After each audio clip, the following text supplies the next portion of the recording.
Total wages are down by 8.3%. Let's have a look.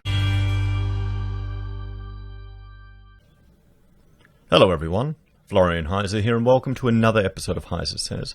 Still working through my morning shine of coffee when I thought we'd have a look at the weekly payroll jobs and wages data for Australia that's just experimental and come out from the ABS yesterday. Now, they've put it forward in their media release as a recovery in payroll jobs continues through to May, whereas the more interesting data is the total decline in wages, frankly, down by 8.3%. Now, the RBA, the Reserve Bank, the central planners of our economy, those great rulers who will lead us to a glorious new future, have a bit of a poor track record. That's a new word I coined. A poor track record of wage price indexing and forecasting. You can see here that, they didn't get it right in 2011. They were just a smidge off in 2012. It dropped a little bit more.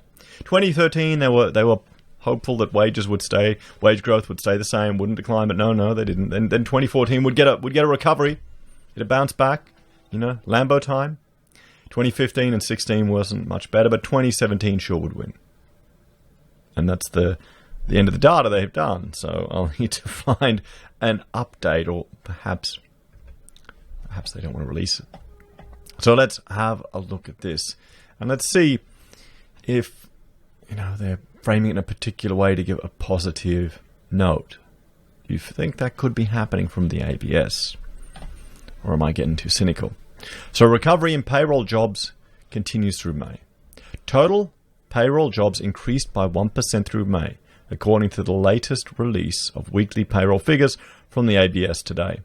Head of Labour Statistics at the ABS, Bjorn Jarvis, said, "The latest data showed that the total payroll job losses since mid-March were the greatest in the week ending the 18th of April at 8.9% and had recovered to 7.5% losses lost by the end of May. Payroll jobs worked by females increased 1.4% through May, compared with 0.4% for males. However, total female job losses since mid-March were still greater at 8% compared to 6.3% for males."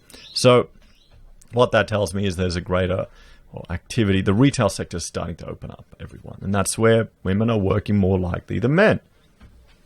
So we can see here. So change in payroll jobs by sex. So we're still quite below since the 100% index on March. So we're down, everyone. We're down. A slight uptick, but come on. Some of the industries most heavily impacted by the pandemic showed slight recovery in payroll jobs through May. Payroll jobs in the accommodation and food services industries increased by 5% through May, but remained 29.1% lower than mid-March, Mr. Jarvis said. Analysis showed jobs worked by multiple job holders were heavily overrepresented in job losses. Around 29% of jobs lost since March were previously worked by people as a secondary job. So people are losing their second job. So they may not be unemployed, but if you got two jobs, I'd argue you were already underemployed. You were already underemployed. So the underemployment number is going to tick up. That's going to hit people's ability to spend. This is going to hit people's ability to service their mortgages.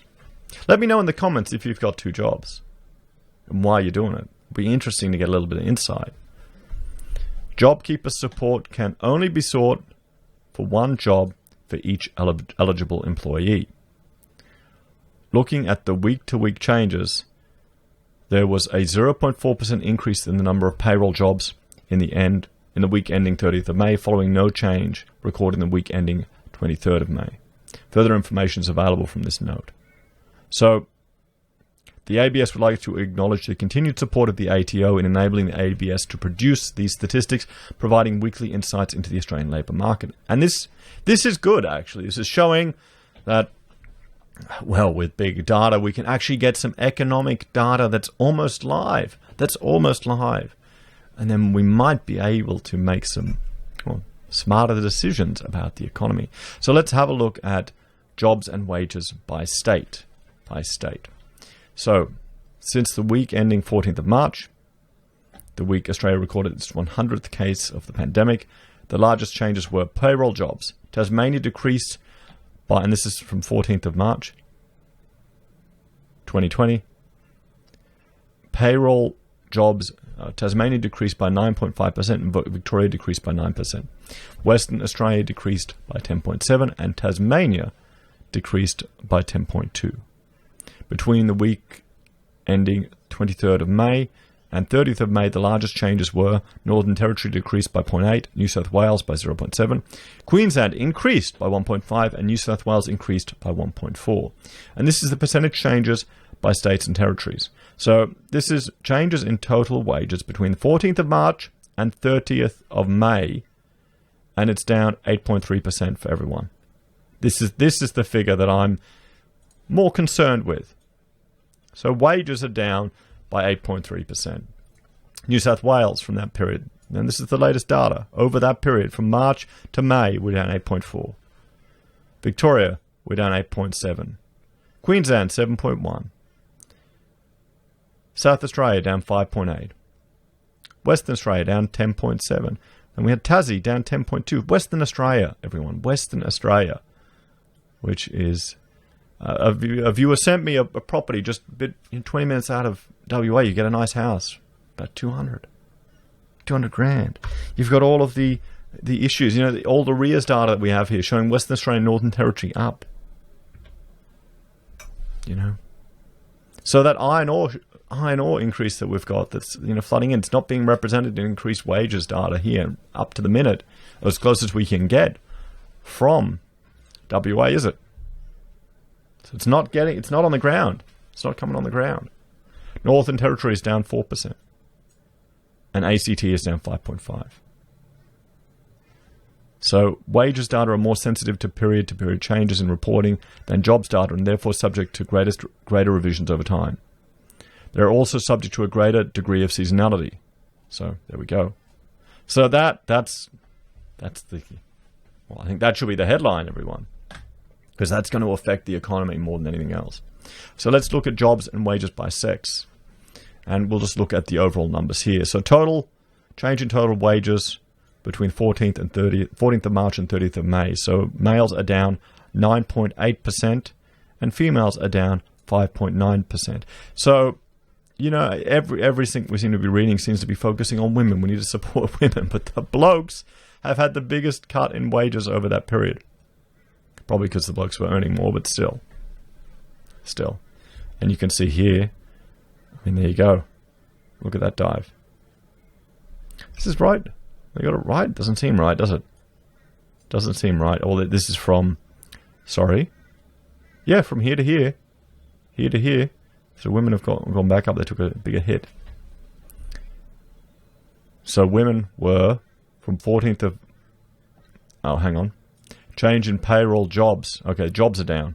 Oh, wait, this is payroll jobs, not wages. So men's wages are down, but women's jobs are down. So, that's just the difference in earnings. Now, let's look at jobs and wage by age. Now, we've had a few people commenting that ageism exists in Australian employment. Now, I'm about to hit 40. Once you hit 40 and above, if you're an employee, you get sacked, you're going to hit ageism. Everyone. It's going to be harder to get back into employment. And that's just the sad reality that I suspect a lot of people are going to face. You're going to have a lot of people that have been with employers in long times, and those businesses have just pretty much been destroyed, essentially through no fault of their own. Not all of them are going to come back. There are going to be some people that are going to have to, find new opportunities. So since the week ending 14th of March, the week Australia recorded yada, yada, yada. So we'll have a look here. Let's look at change in total wages from the 14th to the 30th. So aged under 20, wages have gone up by 4.5% since March. Funny that, isn't it? Everyone else has gone down. 7.5% down for 20 to 29. 8.3% down from 30 to 39. 9.5% down from 40 to 49. 8.6% down from 50 to 59, 7.7% down from 60 to 69, and 7.2% down for those 70 and over. And let's jump to industry. Let's have a look at industry.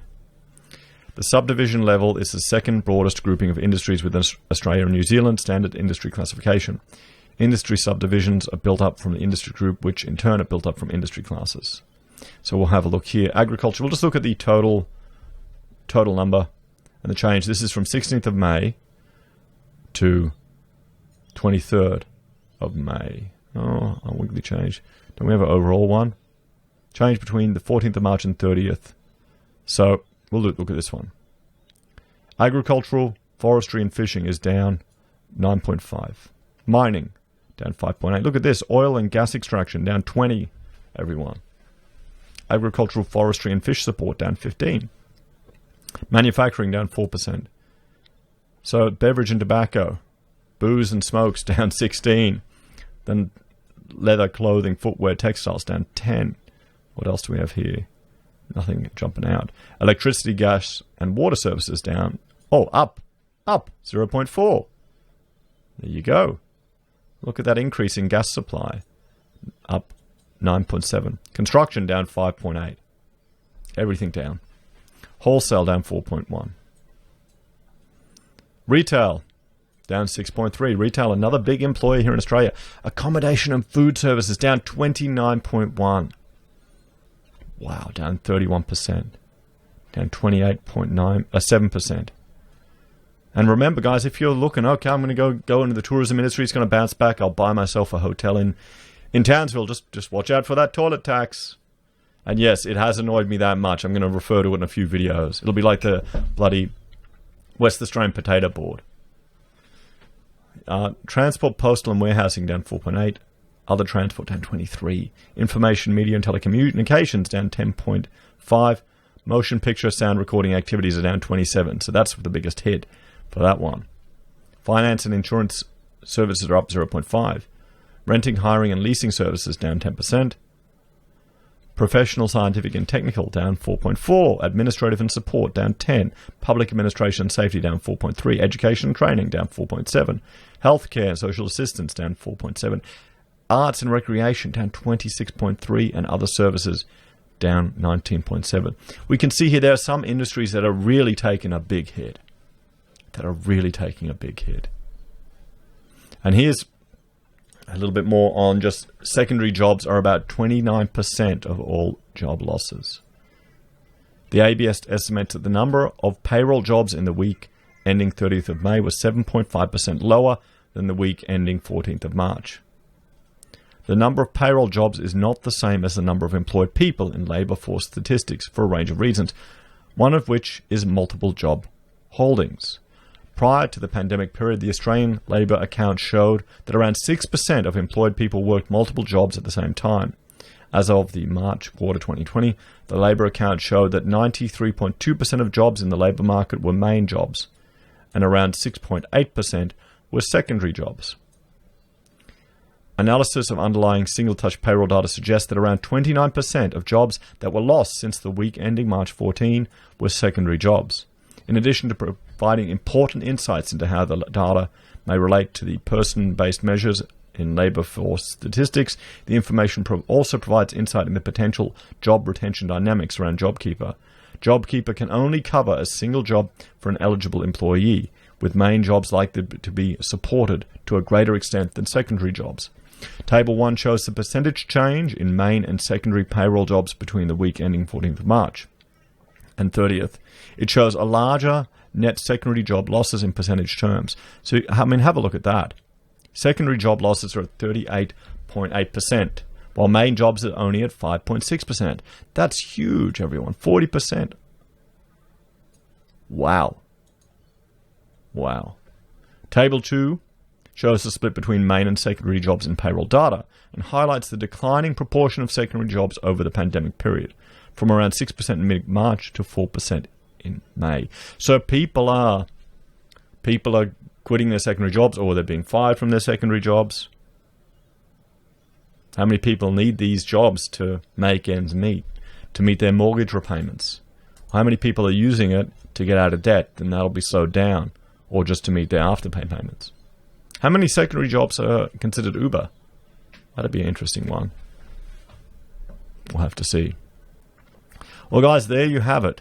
And I think the biggest takeaway from this is just the total change in wages from 14th of March to 30th of May, how that's hit down 8.3%. And that's going to affect people's spending. It's going to affect people's ability to service mortgages, and that's going to ripple through the economy. When they pull JobKeeper, it's going to be interesting to see what happens. As always, let me know your thoughts and opinions in the comments below. Thank you all for watching. Please like, share, and subscribe to the channel. If you're a fan and want to support the content I create here, there are a few ways you can. Simply commenting, liking, sharing the videos. It's a great way to help the channel grow. We also have other ways you can support us financially if you want to. You can use PayPal or Patreon to join the... you can join the channel using YouTube or Patreon. You can use our affiliate links at Amazon or eBay or Independent Reserve and KuCoin. It doesn't cost you anything, and we receive a small commission. You can buy our merch from Heiser Says, handmade pocket squares. Right here, you can see them behind me. You can use Gold Pass from the Perth Mint or support us via PayPal. Thanks, everyone. Have a great day. I'll see you in the next video.